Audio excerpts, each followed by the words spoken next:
if you're willing to engage in the idea that there's a controlling force that wants something to happen and it's negative, right? I'm on the side that believes that ultimately that ruling force wants the least amount of trouble. And the least amount of trouble is to keep people opiated, stupid, uninformed, and believing a narrative which is really simple. Yes. Good guy. I have a wrestling company, right? What do? Good guy, bad guy. Okay? So I sit there and watch all day. You watch CNN, you watch Fox, good guy, bad guy. Dumb, right?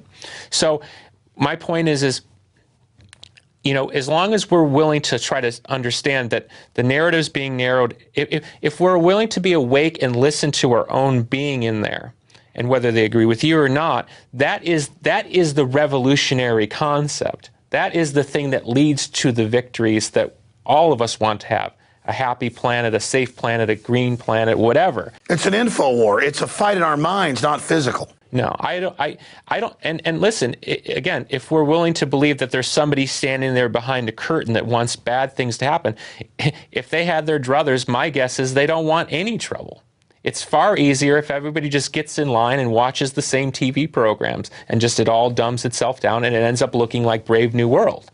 Take this, be quiet, go to your job, So I'm hopeful that we don't have to get to any point that involves anything horrific or violent, and that may sound a little Pollyannish, but I have to believe in that.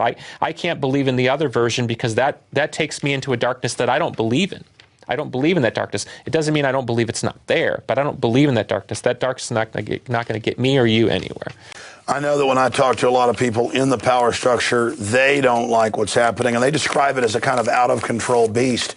And it's all of our little actions that actually give power to the light or the dark. And I think in the final equation, it is about a resonance, about an energy.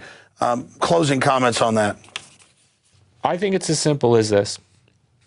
We've all stood in a line, you know, and, or we're all trying to go through the same door. It's in that moment that you don't turn to your neighbor, smile after you. That's the root of how these systems control us. Because if you can't even see the human being next to you as a human being with a family, a history. If your judgment from the get-go is, they're the enemy, they must be negated, I got to exist in my little bubble. I was on a plane the other day. The guy was completely in his little bubble, his little technological bubble. I didn't exist, he didn't address me, he didn't say excuse me. It was like I did not exist. And we all know what I'm talking about. We come in contact with, I've seen that 60 times here in the last couple of days. They revel in it.